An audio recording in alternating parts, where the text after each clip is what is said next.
With me here is Fleur Hassan-Nahoum, the Deputy Mayor of Jerusalem and co-founder of the UAE-Israel Business Council, Avi Melamed, Strategic Intelligence Analyst and founder of CEO of Inside the Middle East Intelligence Perspectives, and Samir Sinijlawi, a Fateh activist in Jerusalem and chairman of the Jerusalem Development Fund. And Fleur, normally a day to celebrate, but today, unfortunately, focus more on conflict than unity in Jerusalem. It's really sad. Normally it is a day of celebration, and we in the municipality do all sorts of celebratory events for all types of ages and all types of people. But this is something that is not surprising me, because it's been building up. It's been building up for the last 3 weeks. If anybody thinks this is spontaneous hostilities, they're wrong. This is a planned and very deliberated Hamas and other Muslim Brotherhood entities towards Israel, against Israel, for many, many different reasons. The first reason, I think, is that they want to distract the fact that perhaps there won't be Palestinian elections, because Mahmoud Abbas understands that he may lose big. And so, you know, he's finding ways to distract his public. The second thing, of course, is the Sheikh Jarrah, which I have a lot to say about, but is, again, it's a political tool, has been utilized by the leadership, by the Palestinian leadership, in order to bring up and make the situation more combustible. And so this has been slowly and deliberately building up. And the last thing, if you ask me, this is the revenge for the Abraham Accords, as Jews and Arabs tried to be together, get more together, also in Jerusalem, as East Jerusalem and West Jerusalem collaborate more than ever, as the country, Israel, is looking to bring in Arab parties. Almost every party in the Knesset is now wanting to bring Arab parties. As this is happening, this is the pushback. Right. Samir, you've heard Fleur's interpretation of events. Is that something you agree with? I think what's happening today proves that claiming Jerusalem is united is a mirage. Jerusalem is divided, not only east and west, it's divided also in the west side between Haradim and secular Jews. It's a lot of division inside the city. And the only way to get out, the exit out of this division, to unify Jerusalem, we need to find a political situation. You cannot continue like this, controlling 400,000 Palestinians in the eastern side of Jerusalem, feeling that they are under continuous discrimination, not having any sense of equality, not in services, not in participating in the political process. This should come to an end. I think Jerusalem is a city that is bigger than any country. It's bigger than Israel. It's bigger than any religion. It is something universal. Jerusalem should be treated as a city for 3 religions, equally should be treated as a city for 2 nations. And nobody can claim exclusivity on this city.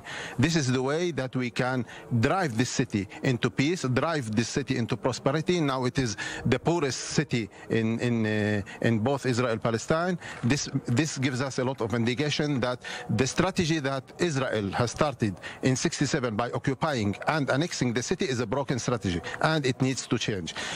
I don't see any relation to Hamas to this. What's happening in the streets today is bigger than Hamas, bigger than Fateh, bigger than Hamas is shooting rockets at Jerusalem. Hamas is doing a show. They want to ride the wave.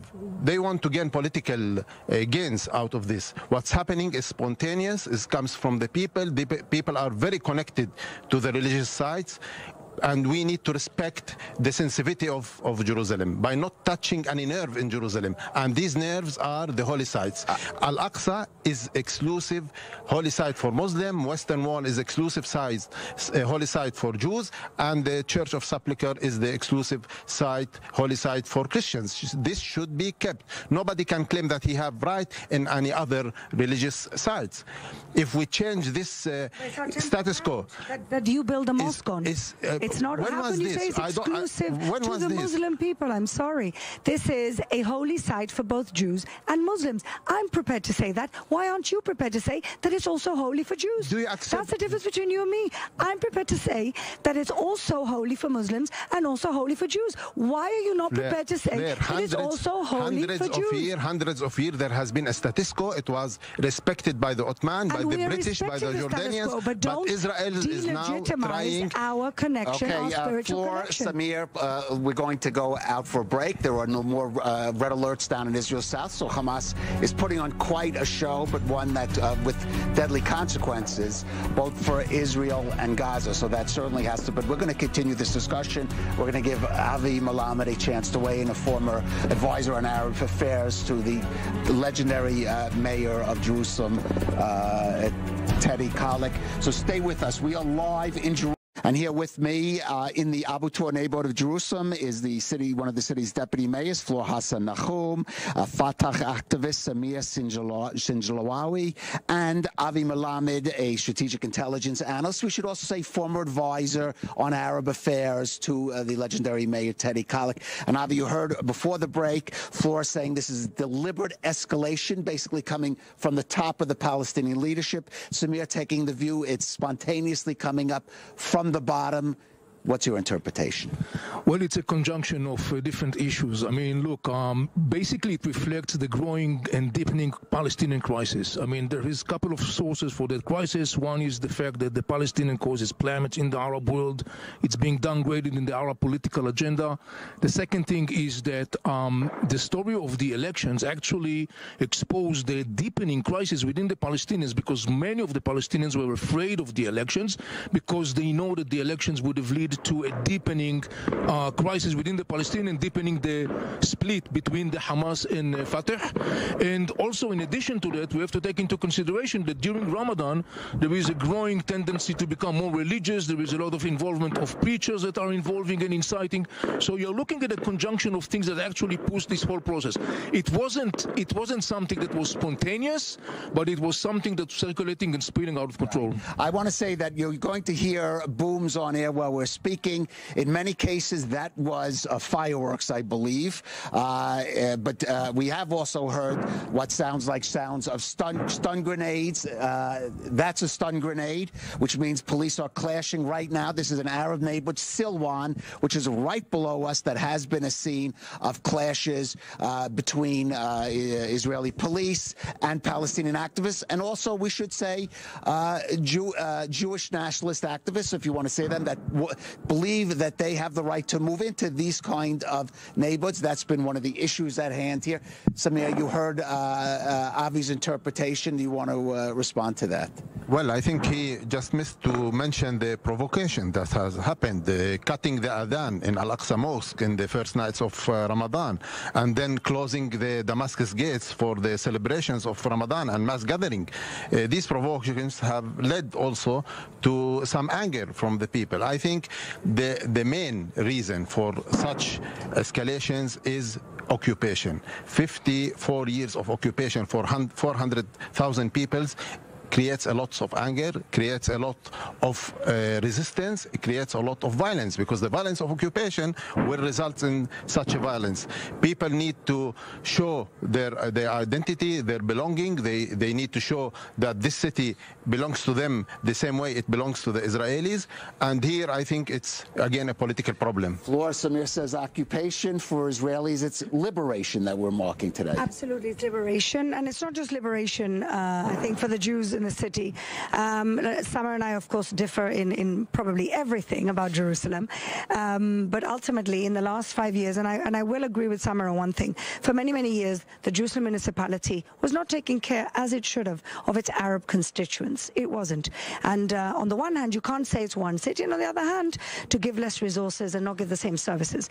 But this changed in the last 5 years, and Rome, unfortunately, is not built in a day. 5 years ago, there was a strategic decision by the government of Israel to close social gaps in East Jerusalem, bringing unprecedented budgets of 2.1. We started with 2.1 billion shekels, and now it's becoming much more for three main things. One thing is education, the other thing is quality employment, and the third thing is infrastructural development.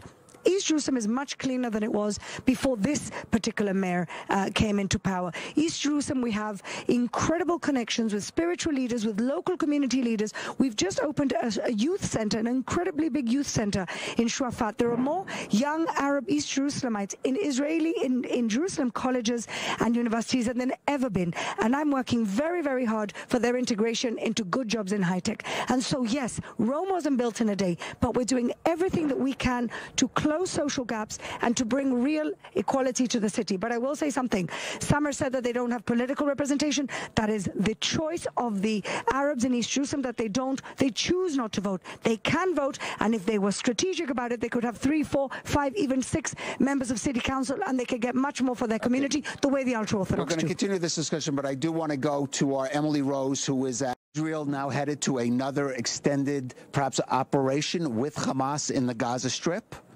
Yes, the answer is yes. I think that we are going to look for the next couple of days for an escalation in the area of Gaza Strip. Gaza Strip, up until 6 o'clock this evening, Hamas was gaining a lot of achievements. Following 6 o'clock in the evening, when Hamas started shooting rockets at Israel, Hamas is entering what I call the gambling zone. Because Hamas made a basic calculation that he says, I'm, Hamas, willing to take an Israeli retaliation, assuming it's going to be not so severe and assuming it's going to be ended by the Eid al-Fitr, which is going to be this coming Wednesday. I'm not so sure that Hamas was not making a mistake in his calculation, because there are two components that Hamas has no control over. He doesn't know what's going to be the reaction of the Israeli government, and he doesn't know what's going to be the ramification of an Israeli military retaliation. It's going to be painful, it's going to be vast, it's going to be wide. It seems like both sides don't really have an interest to extend the conflict, but Hamas may find himself in the end of this round that he lost all the achievements that he gained up until today at 6 o'clock in the evening. All right. I just again want to remind viewers, throughout this discussion, we are hearing explosions behind us. That's a combination of fireworks that you hear usually at the end of the Ramadan fast day and the celebration, but that's mixed with the sounds of stun grenades and certainly sounds like some live fire that also could be rubber bullets or actual live fire. No, I didn't hear live fire. Okay, no live fire that we've heard here. Samir, I want to just give you a chance to respond to some of Fleur's comments that Palestinians could take part in the political process here, but have chosen not to. Well, Palestinians would like to have self-determination, first of all. We don't want to be under an Israeli control or an Israeli government or an Israeli authority. The eastern part of the city belongs under international law to the Palestinian state to be, and our will to have self-determination should be respected. Now, let me tell you something. What would have been your reaction if you, as a Jew, have seen any Arab country invading one of the synagogues the way that the Israeli police invaded Al-Aqsa today? We are going to have to go out for a break. We will be back to continue this discussion shortly. Stay with us on our continuing coverage here of Jerusalem Day. Here we are live in Jerusalem. The Gaza Strip. Still with us, Fleur, Hassan-Nahoum, Avi Melamed, and Samir Sinijlawi. And Fleur, I want to give you a chance to respond. Samir saying you would raise the point that the Palestinians here can have the chance to participate in the political process, certainly in the municipal level, and choose not to. His response: Palestinians feeling they live under occupation do not want to take part in that. Well, Samir spoke about self-determination, and my question to Samir is, what self-determination do the Palestinian people have under the Palestinian Authority, which is basically a brutal mafia dictatorship that only benefits its leaders and their close family? Where have people had the right to vote for their own leaders? 17 years Mahmoud Abbas has been in power. 17 years they haven't had elections, and guess what? He's found another excuse to postpone the elections this summer. So I really don't understand what self-determination they're getting. I can tell Samir this: the people that I work with in East Jerusalem, a lot of friends that I have, a lot of colleagues that I respect deeply, most people do not want to be living under the Palestinian Authority, which gives them nothing. No right to vote, no right for anything, and no opportunities. Ultimately, what we're doing right now in the Jerusalem municipality and the Israeli government is stretching our hand out to provide equal opportunities for every young person. And that's what we're doing, and we will continue to do it. I want to give Samir a chance to respond briefly, and then give Avi a chance. Well, this does not justify occupation. Yes, we have issues internally. We are frustrated from not having the elections. We are pushing for the elections, but these internal issues does not justify the continuation of the occupation. Let me ask you something. When was the last time the Israeli government initiated a housing project for Palestinians in East Jerusalem? None. Just 2 weeks ago. None. In the extension to the Fateh neighborhood, and also we didn't see in the one planning building. of of Wadi Joz, which will also include housing. Fleur, we only see demolishing houses. We only see confiscating IDs, rejecting residency rights. Everything is working against us. The legislation, the Knesset, the government, the municipality, the security forces, the political power, the economical power, the military power, everything in the city is working against Palestinians. This have one name. It's occupation. It's apartheid. What you'll find is that you have a very interested municipality in trying to create partnerships, in trying to create real projects. And if you stretch out your hand, mine is stretched out, you will find a partner. You don't have to find an occupier. You will find a partner. I do want to give Avi a chance to weigh in, because earlier you gave a fairly pessimistic prognosis on what's going to be happening between Israel and the Gaza Strip in the coming days. What about the situation in Jerusalem? We still have these flashpoints on the Temple Mount, the Haram el-Sharif. We have the flashpoint of Sheikh Jarrah and the housing situation there, which is still explosive. Where do you see the situation here in the city going in the coming weeks? It's going to be tense. I think that maybe we'll be beyond this level of violence right now. Again, it depends also what will happen in the context of the story of Gaza Strip as well as the Palestinian Authority. In the end of the day, I would assume that there are lots of factors in the region that has an interest to calm things down. And basically, I predict it will percolate to the ground. But I want to say one last thing about that, and from a geostrategic perspective. The big story in the end of the day is the fact that the Palestinians thus far has failed to do what I call the leap of faith. They have failed to make the decisive historic decision whether they are willing to depart the victimhood situation and basically accept the existence of the State of Israel and the compromises that comes along with it. It does not mean that Israel is exempted from that, but I think that as long as the Palestinians will not be able to do that, we will see this continuation of this situation. And by the way, the best reflection of that is the deepening split within Fateh and Hamas, and you will hear more and more about it as the situation will escalate. Shortly, you will hear Fateh people saying to Hamas the same old story, and the Arab world, they will say to Hamas, you are leading once and time again Gaza Strip to disaster, to catastrophe. Your way of the armed resistance leading to nowhere, and you will see this situation continues. Okay, Avi, thank you for that. And Samir, also some points. Oh, wait, no, I'm sorry. We are going to go to our Pierre Cloche-Handler at Damascus Gate, because unfortunately it does seem things are getting a little tenser there. Let's go to Pierre. Pierre, what is the situation? Well, it's starting, and you can see the stun grenades being thrown on one of the commercial alleys, the Nablus Road. It started simply with one firecracker, and then in 1 second, all the policemen were on arm, their helmets on. We put our helmets on as well, and now suddenly the tension is rising up. We hear explosions. We've seen glass bottles being thrown by Palestinian demonstrators, and there is a lot of smoke here, but not from tear gas, mostly from the stun grenades that are being thrown by the police officers.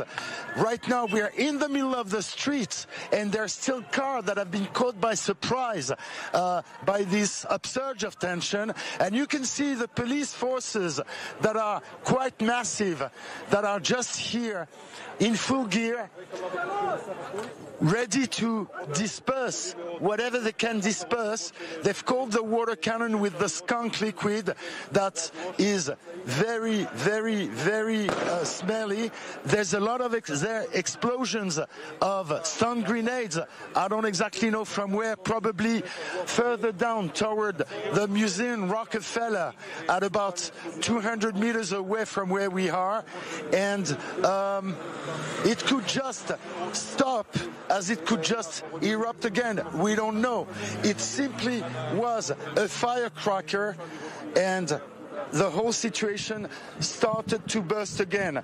Now, the same kind of firecracker puts a cypress tree on the Temple Mount, on the Al-Aqsa Mosque compound, into fire, just as a result of a simple firecracker. Okay, Pierre Cloche-Handler, a metaphor for the whole situation. One firecracker setting up another wave of violence. We're back with our guests. We only have a couple of minutes left. I want to give them each a brief final comment on the situation here in Jerusalem we're witnessing today. Samir. Well, I think the scenes that we have seen today, the brutality of the Israeli police invading Al-Aqsa Mosque with the grenades, with the tear gas, these will not be erased from the memories easily. And I'm sure that if you have seen such a way of invading any synagogue by any regional Arab country in any capital, you would have also the same bad feeling, the same anger. I think this was a sin. It was a great political mistake committed by unexperienced, I can say, Minister of Internal Security. I want to give Fleur. I just say that we don't normally bring rocks to hit with people's heads to synagogues, and so you would never see any type of parallel here. What we have is a situation where people went to make trouble. These people were instigated by Hamas and by other Muslim Brotherhood actors in East Jerusalem, but in the region as well, and God knows who else. And they're being used as pawns, and they started the trouble. Israel normally doesn't go into the Temple Mount area at all. We only go in when there's trouble and things are dangerous, and that's what happened today. All right, Avi, last word on Jerusalem, just 30 seconds. Any chance here that things are going to quiet down even in the coming days? No, look, Jerusalem is an issue that will always spark fire. It's been an issue that it's a card, it's a pawn that's being used by different factors, not only the Palestinians or the Israelis or the Jews, by the Iranians, by Turkey, by Egypt, by all the region. Jerusalem is a card that's being used, and it will be continued to be used, and unfortunately it will be mostly in a context of sins that we are seeing right now. Jerusalem is supposed to be the city of peace. Hopefully it will be. It will be one day. Avi Melamed, Samir Sinijlawi, and Fleur Hassan-Nahoum, thank you for joining us on the special edition of I24 News. We are going out for a break, but unfortunately we are getting reports now of Israeli strikes